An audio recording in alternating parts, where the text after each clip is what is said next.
కూతురు క్రాంతిని ఉద్దేశించి బహిరంగ లేఖ విడుదల చేశారు ముద్రగడ పద్మనాభం.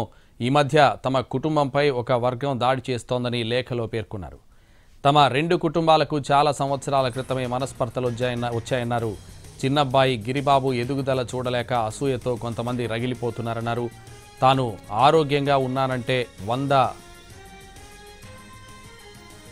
చిన్న కొడుకు కారణమని ముద్రగడ లేఖలో పేర్కొన్నారు.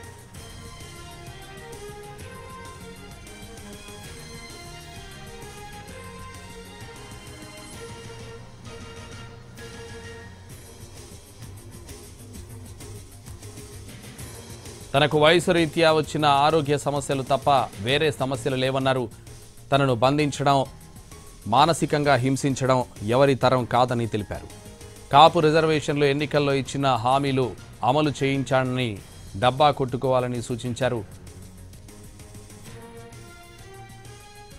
అపాయింట్మెంట్లు చీ పబ్లిసిటీ కోసం దిగజారి బ్రతకొద్దని కూతుర్ని ఉద్దేశించి వ్యాఖ్యలు చేశారు.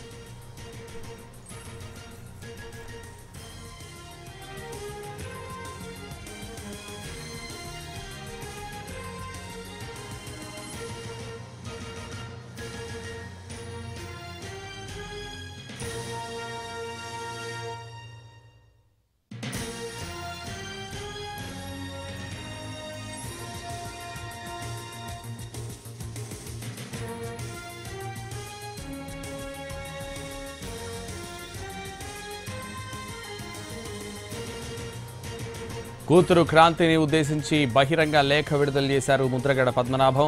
ఈ మధ్య తమ కుటుంబంపై ఒక వర్గం దాడి చేస్తోందని లేఖలో పేర్కొన్నారు. తమ రెండు కుటుంబాలకు చాలా సంవత్సరాల క్రితమే మనస్పర్ధలు వచ్చాయన్నారు. సంవత్సరం కాలం నుంచి మీకు మాకు రాకపోకలు లేవే, ఎందుకు నా గురించి ఎడుతూ ఉన్నారు? మీరు బిందులు కళ్ళ నీళ్ళు గచ్చేస్తా ఉన్నారే. నా కొడుకు రాజకీయాలు రావటం వాళ్ళకి కంటికి చూడలేకపోతున్నారు, ఆ కంటితోటి. ఇంకో మాట చెప్తున్నాను, నా కొడుకే కాదు నా మనవరాలను కూడా రాజకీయాలు దింపుతాను. మనవరాలు ముఖ్యమంత్రి స్థాయి తీసుకెళ్తాను. మనవరాల తర్వాత మనవరం కూడా రాజకీయాలు దింపుతాను. ఎవడు ఎన్ని ఏడిసినా ఈ కార్యక్రమం పూర్తి చేస్తాను. ఏడ్చేవాడిని ఇంకా ఏడ్పించడం కోసం నా మనవరాలు రాజకీయాలు దింపుతాను. ముఖ్యమంత్రి స్థాయికి తీసుకెళ్తాను. మనవరాలని కూడా తీసుకెళ్తాను రాజకీయాల్లోకి. వదిలిపెట్టను. ఎవడో ఏడుతున్నారని చెప్పేసి వదిలేస్తాను రాజకీయాలు. నేను వీళ్ళకి నాకు సంబంధం ఏంటి? అయ్యా గుర్తుపెట్టుకోండి, జాగ్రత్త. పిచ్చిగా వాక్కండి, పిచ్చిగా తప్పుడు సమాచారం ప్రజలకు ఇవ్వకండి.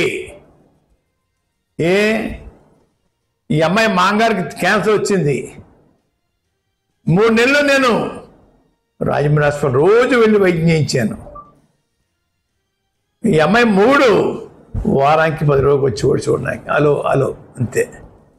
వీళ్ళు సేవ చేశారట తల్లికి. నా కొడుకు 24 గంటలు సేవ చేస్తుంటే ఏడుతూ ఉన్నారు వీళ్ళు.